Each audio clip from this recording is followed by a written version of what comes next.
کیونکہ انہوں نے ابتدا کی ہے یہ ایک شو کرنے کے لیے کہ جو ہمارے ادارے کا اندر جو کہتے ہیں نا وہ کالی بھیڑ موجود تھی, ہم نے اس کو سزا دے دی ہے. اب باقی جو جن کی معاونت یہ کرتا رہا ہے وہ بھی کہتے ہیں نا ذرا آجن پھٹے تھے.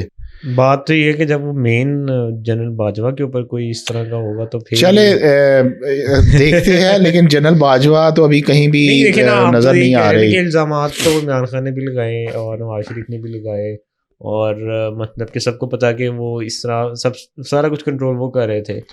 تو بات تو ویسے باجوہ صاحب میرا نہیں خیال کہ وہ اس وقت ملک کے اندر ہوں گے, وہ کہیں باہر ہی ہوں گے, کیونکہ یہ روایت ہے کہ یہ پہلے تو ادھر ہی تھے, کم ہی رہتے ہوتے ہیں ریٹائرمنٹ کے بعد.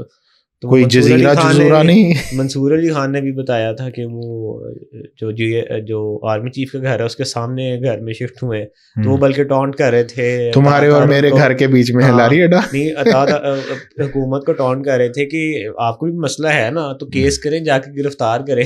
ہاں بالکل بالکل, کیونکہ وہ جنرل باجوہ کو تو دونوں کے ساتھ دونوں پارٹیز کو مسئلہ آ رہا ہے, پہلے نون لیگ کو اور بعد میں پی ڈی اے کو بھی. تو انہوں نے وہ یہ ٹون کرتے تھے. دیکھیں جی بات یہ ہے کہ جنرل فیض جو کچھ کر رہے تھے وہ یہ تو پاسبل نہیں ہے کہ جنرل باجوہ کے علم میں نہ ہو, اور ان کی یعنی کہ مرضی شامل تھی تو یہ سب کچھ ہو رہا تھا نا. وہ تو ان کے اوپر تو باقی وہ دوسرے مالی بھی کیسز تھے کہ وہ انہوں نے کسی ہاؤسنگ سوسائٹی کے ایک سر ڈاکٹر صاحب کہو جی گلا کر دیو.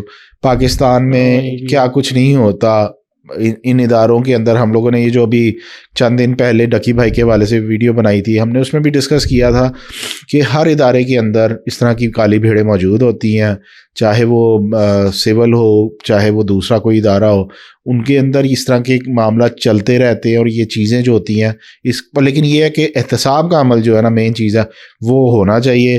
یہ ایک اچھی شروعات ہے, اچھا ایک یعنی کہ انہوں نے وہ کہتے ہیں نا پریسیڈنٹ میسج بھی جائے گا کہ نیکسٹ ذرا احتیاط والے ذرا دھیان سے رہیں.